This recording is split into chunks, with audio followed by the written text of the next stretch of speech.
மணப்பெண்ணின் பிரத்யேகமான திருமணம். விவாஹா தி சென்னை சில்க்ஸ்.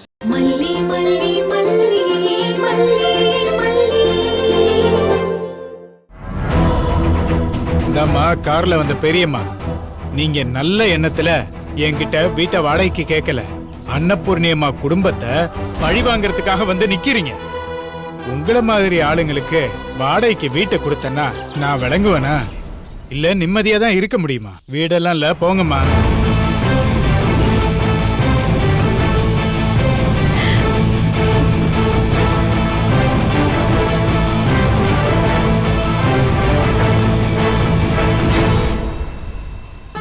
ராகவன், அவங்க முன்னாடி என்ன அவமானப்படுத்துறீங்களா?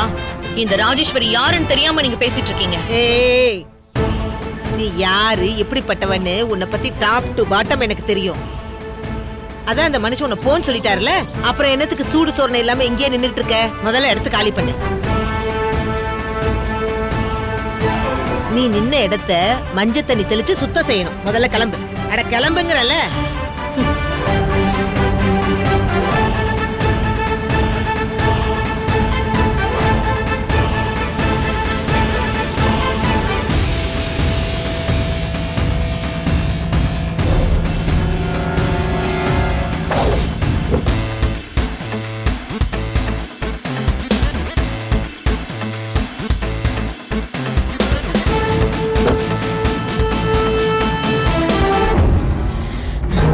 ரொம்ப நன்றி சார். என்னம்மா, முதல்ல கைய இருக்குங்கம்மா.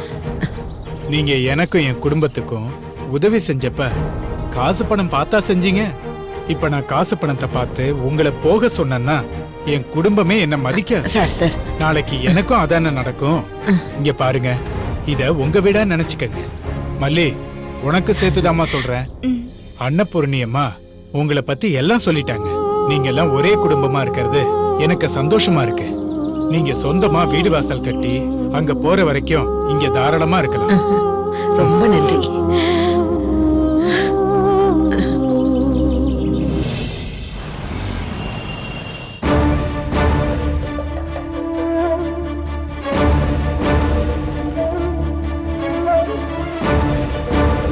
நம்மள வாழவே விடக்கூடாதுன்னு முடிவு பண்ணி அலைஞ்சுக்கிட்டு இருக்காளா அவ சங்காத்தமே வேணா, ஒதுக்கி போயிடலாம். நம்ம போனோம்னா நம்ம பயந்துட்டோம் நினைச்சு துரத்தி துரத்தி வந்துகிட்டே இருக்கா. ஆபீஸ்ல அவளை நாக்க புடுங்கிற மாதிரி கேள்வி கேட்டிருப்பேன். ஆனா கம்பெனி ஆச்சே, நம்ம டிக்னிட்டி போயிடக்கூடாதுன்னு நான் அமைதியா வந்துட்டேன். ஆனா அவ விடல பாருங்களேன். நான் அவனுக்கு என்ன பண்ண? எனக்கு ஏன் அவ இப்படி துரத்தி வாழவே விட மாட்டேங்கிறான்? இப்ப வீடு வரைக்கும் தேடி வந்துட்டால, இதுக்கு மேலே அவளை விட்டு வைக்க கூடாது. இனிமே அவளை நம்ம லைன்ல கிராஸ் பண்ண விடாத அளவுக்கு ஏதாச்சும் ஒண்ணு செய்யணும். அப்பதான் சரியா வரும். நான் இப்பவே போய் இதுக்கு ஒரு முடிவு கட்டுறேன். ஐயோ மாப்பிள்ளை தம்பி, ஐயோ விடுங்க தம்பி. மா, என்ன விடுங்கம்மா? நம்ம எவ்வளவு பொறுத்துதான் போறது? எல்லாத்துக்குமே ஒரு அளவு இருக்கு. ஆனா அவ அடங்க மாட்டேங்கிறாள். என்ன நாசமாக்க அடுத்தடுத்து என்ன செய்யலான்னு அவ யோசிச்சுக்கிட்டே இருக்கா. நம்ம இனிமே அவளை விட்டு வச்சோம், நாளைக்கு நாம தான் பின்னாடி வருத்தப்படுற மாதிரி இருக்கும். கொஞ்சம் அமைதியா இருங்க தம்பி. என்ன மல்லி பாத்துட்டு இருக்க? மாப்பிள்ளை தம்பி கிட்ட கொஞ்சம் பேசி சமாதானப்படுத்து. இருக்கிற பிரச்சனையில ஒண்ணு கிடக்கு ஒண்ணு ஆயிட போதுமா? மா, என்ன சமாதானப்படுத்தி எந்த புண்ணியமும் இல்லமா. அக்கான்னு நான் நம்பினவ தான் சமாதானமா போகணும். அவ சும்மா இருக்கணும்னா அவளை எதிர்த்து கேள்வி கேட்டு அவளை இருக்க வேண்டிய இடத்துல இருக்க வச்சா மட்டும்தான் நாம மூச்சு விட முடியும். இனிமேல அவளை விட்டு வைக்க கூடாது. ஏங்க, இனிமே அவங்க நம்ம பக்கம் வரமாட்டாங்கன்னு நினைக்கிறேன். ஹவுஸ் ஓனர் நல்ல கேள்வி கேட்டாரு. அவ என்ன உடனே திருந்திருவாளா என்ன? நீ வேற, அவெல்லாம் திருந்தாத ஜென்மம்.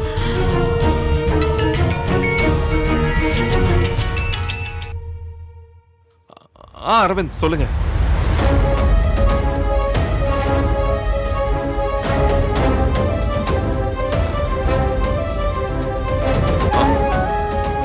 அரவிந்த் எதுக்கு போன் பண்ணாரு? அரவிந்த் கிட்ட வேலை ஏதாச்சும் பாருங்கன்னு சொல்லியிருந்தேன். கேரேஜ்ல அரவிந்த் தம்பி தானே வேலை பார்த்து கொடுத்தாரு. ஐயோ, அதை விடுங்க பெரியம்மா. நல்ல வேலை வாங்கி கொடுத்தாரு, போங்க. அப்படி சொல்லாத மல்லி. அவர் அந்த வேலை எனக்கு வேணான்னு தான் சொன்னாரு. நான் தான் அடம் பிடிச்சு ரெக்கமெண்ட் பண்ண சொல்லி அந்த வேலையில சேர்ந்தேன். அரவிந்த் விட்டு கொடுக்க மாட்டீங்களே? ஆமா, இப்ப என்ன சொன்னாரு? முன்னாடி அவரு ஒரு சில ஃப்ரெண்ட்ஸ் கிட்ட சொல்லி வச்சிருக்கிறதா சொன்னாரு. அதுல ஒருத்தரை இப்ப கூப்பிட்டாராம். இந்த லேப்டாப்ஸ் எல்லாம் வாங்கி செகண்ட் ஹேண்ட் சேல் பண்ற மாதிரி ஒரு பிசினஸ் வியாபாரமா? ஆமாமா. இது கொஞ்சம் டென்ஷன் இல்லாத ஒர்க்கு. ம், நல்ல கண்டிஷன்ல இருக்கான்னு செக் பண்ணிட்டு நம்ம ரேட் ஃபிக்ஸ் பண்ணி விக்கணும், அவ்வளவுதான். நல்ல வேலை தானாங்க. ஒரு தடவைக்கு 2 தடவை யோசிச்சு பாருங்க. லேப்டாப்ஸ பத்தி எனக்கு நல்லா தெரியும், அதனால இந்த ஜாப் ஈஸியா இருக்கும்னு நினைக்கிறேன். பாத்தீங்களா, காலையில கெட்டது நடந்துச்சு, இப்போ நல்லது நடந்துருச்சு. மல்லி, அரவிந்த் இந்த ஒர்க்குக்கு தான் வெயிட் பண்ணுங்கன்னு சொல்லி இருந்தாரு. நான் தான் விருப்பப்பட்டு அந்த மெக்கானிக் வேலையில ஜாயின் பண்ணேன். ஆனா அங்கதான் ஏதோ நடந்து போச்சு. ஐயோ விடுங்க மாப்பிள்ள தம்பி, இதெல்லாம் அனுபவிக்கணும்னு இருந்தா அதெல்லாம் அனுபவிச்சாதான் கிரகமே தீருணுவாங்க. அம்மா, இந்த வேலை நிச்சயமா நல்லா செட் ஆயிடும். இதுல அந்த ராட்சஸ் எல்லாம் ஒண்ணுமே தலையிட முடியாது. அப்படியே வந்தாலும் அவளை செஞ்சு விட்டுறலாம், அதான் சரியா இருக்கும். நீங்க கூலா இருங்க, எல்லாமே நல்லபடியா நடக்கும். நான் போய் காஃபி எடுத்துட்டு வரேன். ம். சரி தம்பி, நானும். மலி மலி மலி, மாப்பிள்ள தம்பி இப்ப டென்ஷனா இல்லல்ல? ஏன் கேக்குறீங்க? அது உங்க கல்யாண நாளைக்கு கோயில்ல சிறப்பு அபிஷேகத்துக்கு சீட்டு வாங்கியிருக்கேன். ஏன் பெரியமா, அவன் என்ன நிலைமையில இருக்கான்? உங்களுக்கு கோவில்ல பூஜை தான் இப்ப முக்கியமா போயிடுச்சா? இப்பதான் நிலைமை சரியாயிருச்சுல்ல. பேசாம இருங்க. கிச்சன்ல எனக்கு நிறைய வேலை இருக்கு, வந்து ஹெல்ப் பண்ணுங்க. அரிசி இல்லாத வீட்டுக்கு விருந்துக்கு போன மாதிரி இருக்கு இப்ப நீங்க பேசுறது. அரிசி இல்லன்னா என்ன பிள்ளை, ரவை இருக்கும்ல. நீ பேசாம இரு, நான் மாப்பிள்ள தம்பி கிட்ட நைஸா பேச்சு கொடுத்துட்டு வரேன். பெரியமா, ஏதாச்சும் ஏடா கூடமா பண்ணிட்டு இருந்தீங்க, அப்புறம் வீட்டை விட்டு துரத்திடுவேன். ஏண்டி, ஆசை தோசை அப்பள வடை, இது என் வீடு. நான் தான் வாடகை கொடுத்துட்டு வந்துட்டு இருக்கேன். நான் தான் இந்த வீட்டுக்கு சொந்தக்காரி. ஓனர் என்ன சொன்னாருன்னு கேட்டீங்கல்ல? என்ன பிள்ளை இப்படி மிரட்டுற? நான் சும்மா ஒரு பேச்சுக்கு சொன்னேன். நீங்க எப்படி வேணா சொல்லிட்டு போங்க. அவர் ஏற்கனவே செம்ம டென்ஷன்ல இருக்காரு. கல்யாண நாள் அது இதுன்னு உங்க பங்குக்கு பேசி திட்டு வாங்கிட்டு வராதீங்க. அதாவது மல்லி, நீ சொல்ற மாதிரி அவர் திட்டுவாருதான். ஆனா அது இப்ப இல்ல, அதெல்லாம் பழைய கதை. ஏன்னா அப்ப அவருக்கு உன் மேல ஆசை இல்ல. ஆனா இப்ப அப்படியா? உன் மேலதான் லவ், பியாரு, காதல், மொஹபத், 143 இப்படி எல்லாமே ஏக்கர் கணக்குல இருக்குல்ல. போங்க பெரியமா. ஓ, ஐ திங்க் என் யூகம் கரெக்டா இருந்தா. கல்யாண நாளை பத்தி அவர்கிட்ட நான் இப்ப போய் சொன்னா அவர் இப்படிதான் வெக்கப்படுவாரு. சோ நான் இப்ப என்ன பண்ண போறேன்னா, மாப்பிள்ள தம்பி கிட்ட போய் சொல்ல போறேன். நீங்க ஒரு அணியும் அடிக்க வேண்டாம். இப்ப சமையல் வேலையை பாக்குறீங்களா? நான் வெண்பாவை கூட்டிட்டு வர போறேன். மல்லி, மாப்பிள்ள தம்பி வர. மல்லி, உனக்கு வீட்ல வேலை இருந்தா பாரு, வெண்பாவை நானே போய் கூட்டிட்டு வந்துடுறேன். அரவிந்த் சொன்ன வேலை செட் ஆயிடுச்சுன்னா இனிமே நானே வெண்பாவை போய் கூட்டிட்டு வந்துடுறேன். சரியா? சரிம்மா, நான் வரேன். சரி.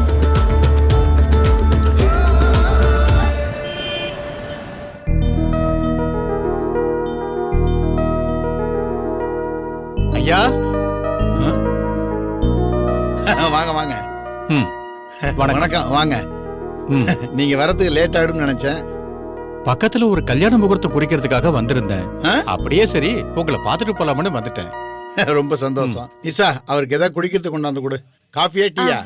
இல்ல அதெல்லாம் ஒண்ணு வேண்டாம். மூகாம்பிகைக்கே விரதம் இருக்கு. ஓ, நிசா நீ உட்காருமா. ஐயா சொல்லுங்க ஐயா, இப்ப நான் என்ன செய்யணும்? ஐயா, நம்ம குடும்பத்துல என்ன நடந்துகிட்டு இருக்குன்னு உங்களுக்கு தெரியாதெல்லாம் இல்ல. என் வீட்டம்மா திடீர்னு மேல போய் சேர்ந்துட்டா. என் மூத்த பொண்ணு ரேணுகா, அவ போற வயசா என்ன? நான் நிறைய சொத்து சம்பாரிச்சு வச்சிருக்கேன். ஆனா என் உறவை எல்லாத்தையும் இழந்துட்டேன். திடீர்னு இந்த உலகத்துல இருக்கிற எல்லாரை விடவும் நான் ஒண்ணுமே இல்லாதவனா தோணும். நான் இன்னைக்கு உயிரோட இருக்கேன்னா தோ இவளுக்காக தான். நான் என் உசுரை கையில பிடிச்சிக்கிட்டு இருக்கேன். இல்லைன்னா நான் என்னைக்கோ என் பொண்டாட்டியும் என் மூத்த பொண்ணும் போன இடத்துக்கே நான் போய் சேர்ந்துருப்பேன். அப்பா அப்பா அப்பா டென்ஷன் ஆகாதீங்கப்பா, ப்ளீஸ் பா.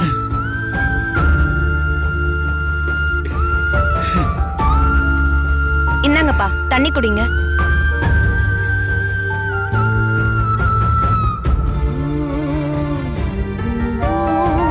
ஐயா, மனசு விட்டு போயிடாதீங்க. வாழ்க்கையில கெட்டதுன்னு ஒண்ணு நடந்தா நல்லதும் நடக்கதான் செய்யும். அதுதான் உலக வாழ்க்கை. பகலும் இரவும் வர்ற மாதிரி இன்பமும் துன்பமும் மாறி மாறி தான் வரும். சிலதை நம்மளால சகிச்சுக்க முடியும், சிலதை நம்மளால சகிச்சுக்க முடியாது. ஜோசியரே, நீங்க சொல்றது வாஸ்தவம் தான். அப்படி மாறி மாறி வந்தா தான் பரவாயில்லையே. சின்ன சின்ன சந்தோஷத்துல தான் வாழ்க்கையை ஓட்டிட்டு போயிடலாமே. ஆனா எங்க குடும்பத்துல என் மனைவியும் என் மூத்த பொண்ணும் போனதுக்கு அப்புறம் என்ன சந்தோஷமான விஷயம் நடந்திருக்கு நீங்க சொல்லுங்க? ஒண்ணுமே இல்லைங்க. நிசாவுக்கு கல்யாணம் பண்ணி வச்சு என் பேர பிள்ளைங்கள கொஞ்சலான்னு பார்த்தேன். ஆனா இவ வேற மாதிரி ஆசைப்பட்டுட்டா. சரி பரவாயில்ல, அதுவும் சரிதானன்னு அந்த கொலகார பாவி விஜய் கிட்ட வெக்கத்தை விட்டு சம்பந்தம் பேச போனேன். என் பேத்திய வச்சு தான்னு கேட்டேன். அதுக்கும் ஒத்து வரவே இல்லை. கோர்ட்டு கேஸ்ன்னு அலைஞ்சி பணத்தை லட்ச லட்சமா அழிச்சதுதான் மிச்சம். ஒண்ணுமே எங்களுக்கு சாதகமா நடக்கல. இந்த பக்கம் பிசினஸும் ஒண்ணு கையை விட்டு போகுது. மனசும் நல்லா இருந்ததுன்னா வியாபாரமும் பிடிக்கும். அதுவும் ஒண்ணுமே இல்லாம போச்சு.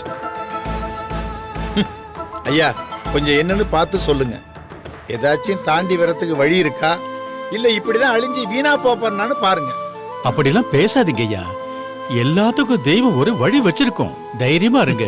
கொஞ்சம் நிதானமா பார்த்து நடந்தா எல்லாமே கை கூடும். ஐயா, அந்த முருகன் மேல பாரத்தை போட்டு தான் நான் உட்கார்ந்துருக்கேன். கடைசியா அதான் ஒரு சின்ன நம்பிக்கை. என்னன்னு பாருங்க. சரி.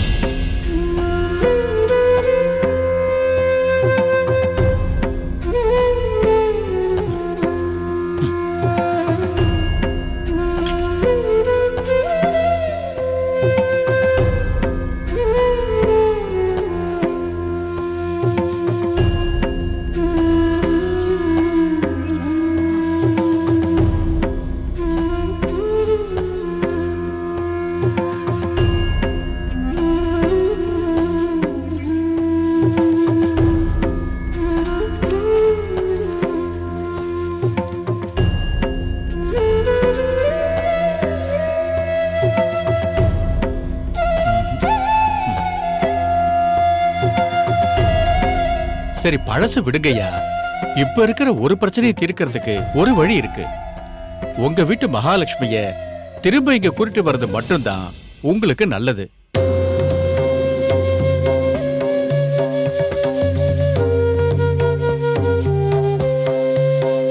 இந்த வீட்டுல மகாலட்சுமியா உங்க மூத்த மக இருந்தா நல்லா யோசிச்சு பாருங்க. அந்த மகாலட்சுமி பிறந்ததுக்கு அப்புறம்தான் உங்களோட தொழில் விருத்தியாச்சு. அவங்க போனாங்க, எல்லாமே போக ஆரம்பிச்சிருச்சு. ஆமாங்க. இப்ப நான் அவளுக்கு எங்க போறது? நான் தான் அவகிட்ட போகணும். விரக்தியில பேசுறீங்கன்னு புரியுது. தேவையில்லாத பிரச்சனைன்னு வாழ்க்கையில எதுவுமே கிடையாது. நீங்க மனசை மட்டும் தளர விடாதீங்க. உங்க பொண்ணு வடிவில உங்க பேத்தி பிறந்திருக்கா இல்லையா? மகாலட்சுமி ரேணுகாவோட மகளா அங்க குடியிருக்காங்கய்யா. அந்த குழந்தைகிட்ட தெய்வ அம்சம் எல்லாம் பரிபூரணமா இருக்கு. அந்த குழந்தை இங்க வந்துருச்சுன்னு வச்சுக்கங்க, அடிச்சு சொல்றேன், நீங்க இழந்ததா நினைக்கிற எல்லாமே உங்களை தேடி வருங்கய்யா.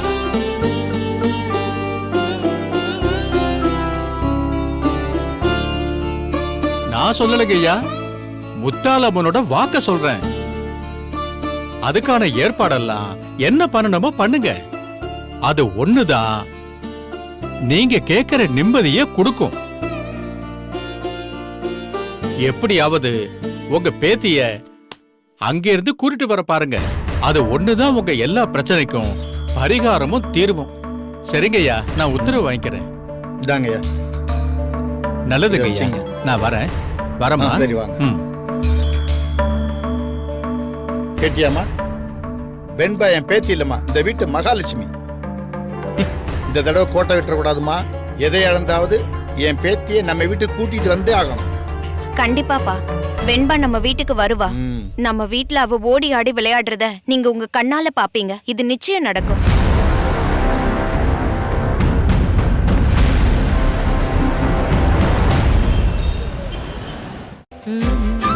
மல்லி காஃபி. குடு குடு குடு குடு. ஆமா, ஸ்கூல் விடுற டைம் ஆச்சு. வெண்பாவை கூப்பிட போல. அவர் போய் கூட்டிட்டு வரேன்னு சொன்னாரே பெரியம்மா. வெண்பாவை மாப்பிள்ள தம்பி கூப்பிட போறாரா? தம்பி வீட்டுல இருக்கும்போது கல்யாண நாள் விஷயத்த பேசலாம்னு நினைச்சேன். ஐயோ வேணா பெரியமா. ஐயோ நீ ஒரு யூஸ்லெஸ். சூழ்நிலை சரியில்லை, அவர் என்ன சொல்வாரோ ஏது சொல்வாரோன்னு அது இதுன்னு சொல்லிக்கிட்டு இந்த பாடின பல்லவியே பாடிக்கிட்டு இருக்காத. அதெல்லாம் நான் பாத்துக்கிறேன். இல்ல பெரியமா, நான் வேண்டான்னு சொல்றதுக்கு சூழ்நிலை மட்டும் காரணம் இல்ல. அவர் என்கிட்ட அன்பா நடந்துக்கிறாரு, அனுசரணையா இருக்காரு. அதெல்லாம் வச்சு அவர் என்ன மனைவியை ஏத்துக்கிட்டாருன்னு நாம எப்படி பெரியமா முடிவுக்கு வர முடியும்? பொதுவா பொம்பளைங்க மனசுதான் ஆழம், புரிஞ்சுக்க முடியாதுன்னு சொல்லுவாங்க. ஆனா அவர் மனசுல என்ன இருக்குன்னு இப்ப வரைக்கும் புரிஞ்சுக்க முடியல பெரியமா. ஏய் இத பாரு, இந்த நாகு பேச்சு கேட்டுக்கிட்டு நீ ரொம்ப குழம்பி போயிருக்கிறன்னு நினைக்கிறேன். அவளை இந்த வீட்டு பக்கமே வரவிடாம பண்ணாதான் உன் புத்தி தெளிவா இருக்கும். மாப்பிள்ள தம்பி உன்னை ஏத்துக்கிட்டாரு பிள்ளை, உன்னை மனசார ஏத்துக்கிட்டாரு. அதுலலாம் எனக்கு ஒன்னும் டவுட் கிடையாது. அவர் மனசுல என்ன இருக்குன்னு தெரிஞ்சுக்கலனாலும் மாப்பிள்ள கிட்ட நான் உங்க கல்யாண நாள் விஷயத்த பேச போறேன், அவ்வளவுதான். வேணா பெரியமா, வாயை கொடுத்து அவர்கிட்ட வாங்கி கிடைக்காதீங்க சொல்லிட்டேன். என்னம்மா ஆபீஸ்ல இருந்து சீக்கிரம் வந்துட்டீங்க போல இருக்கு. ஆமா தம்பி, வந்து நான் காஃபி கூட சாப்பிட்டுட்டேன். சரிங்கம்மா, நான் போய் வெண்பா கூட்டிட்டு வந்துடுறேன். மல்லி வரேன். ஐயோ போற தம்பி, தம்பி ஒரு நிமிஷம். என்னம்மா? சும்மா நான் பேசிக்கிறேன். நான் ஒரு விஷயம் பேசணும். என்னம்மா நீங்க ஏதோ என்கிட்ட ஒரு விஷயம் பேசணும்னு சொல்றீங்க, மல்லி ஏதோ சைகை காட்டிக்கிட்டு இருக்கா? அதெல்லாம் ஒண்ணு இல்ல மாப்பிள்ள தம்பி. அதான் தம்பி, நான் உங்ககிட்ட சொல்லணும்னு ஆசைப்படுற ஒரு விஷயத்த இவதான் சொல்ல வேண்டாம்னு சொல்றா. மல்லி என்ன இதெல்லாம்? அம்மா நீங்க சொல்லுங்க. நீங்க என்ன தம்பி என்கிட்ட சொல்லிருக்கீங்க? எது இருந்தாலும் என்கிட்ட அப்படியே ஓபனா சொல்லிடுங்க. நான் என்ன நினைப்பணும்னு யோசிக்காம தயங்காம என்கிட்ட நேரடியா கேளுங்கன்னு சொல்லிருக்கீங்களா இல்லையா? ஆமா, அதுக்கு என்ன? பாத்தியா பாத்தியா, மாப்பிள்ள தம்பியே சொல்லிட்டாரு. ஏதோ மூணாவது மனுஷன் மாதிரி இப்படி ஒதுக்கி வைக்க முடியுமா? உன்கிட்ட எப்படி உரிமையா எதுனாலும் சொல்றனோ அதே மாதிரிதான் அவர்கிட்டயும் உரிமையோட பேசுவேன், கேட்பேன். சொந்தங்கிறது ரத்தத்துல இல்ல, அது மனசுல இருக்கு. பாருங்க மாப்பிள்ள தம்பி, இப்ப கூட அவ முறைக்கிறா. சரி மல்லிய விடுங்க, அவ அப்படித்தான். நீங்க என்னன்னு சொல்லுங்கம்மா. உங்களுக்கும் மல்லிக்கும் கல்யாணம் முடிஞ்சு இன்னும் 2 நாள்ல 1 வருஷம் ஆக போகுது.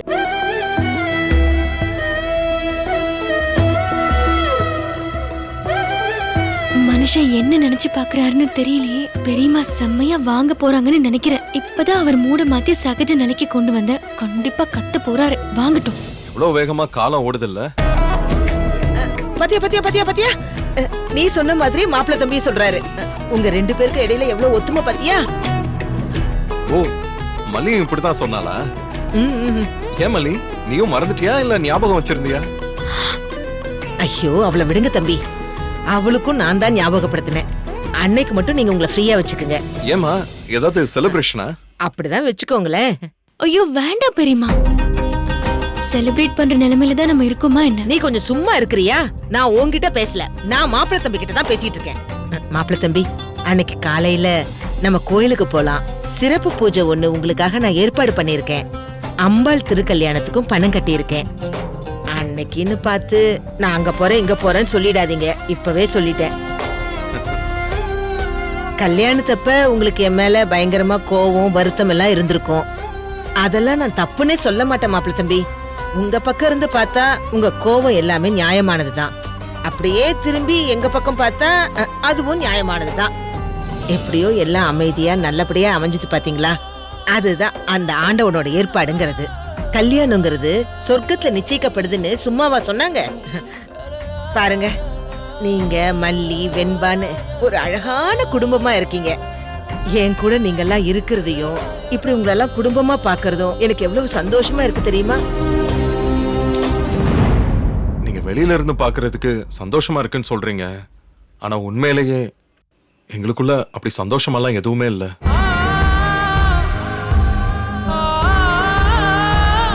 அதுதானே மல்லி, இந்த 1 வருஷத்துல ஒரு நாள் கூட நான் மல்லி கிட்ட ஒரு புருஷனா சிரிச்சு பேசினதே இல்லம்மா. கல்யாணம் பண்ணிக்கிட்டா ஒரு புருஷன் சொத்து பணம் நகைன்னு வாங்கி கொடுக்கலனா கூட பரவாயில்ல, ஒரு சந்தோஷத்தை கொடுக்கணும். ஆனா நான் அதை கொடுக்கவே இல்லை. என்னால அவ்வளவு ரொம்ப கஷ்டப்பட்டுட்டாமா. இன்னும் தெளிவா சொல்லணும்னா நான் தான் அவளை கஷ்டப்படுத்திட்டேன். இதுவரைக்கும் மல்லிக்கு நான் எந்த சந்தோஷத்தையுமே கொடுக்கல. ஆனா அவ சந்தோஷப்படுறானா நான் என்ன வேணாலும் செய்ய தயாரா இருக்கேன்.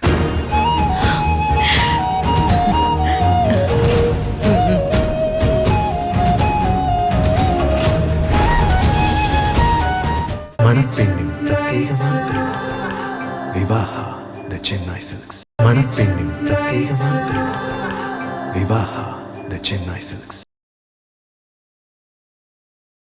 இந்த வீடியோ உங்களுக்கு பிடிச்சிருந்தா லைக் பண்ணுங்க, ஷேர் பண்ணுங்க, காமெண்ட் பண்ணுங்க. மறக்காம சரிகமா டிவி ஷோஸ் தமிழுக்கு சப்ஸ்கிரைப் பண்ணுங்க.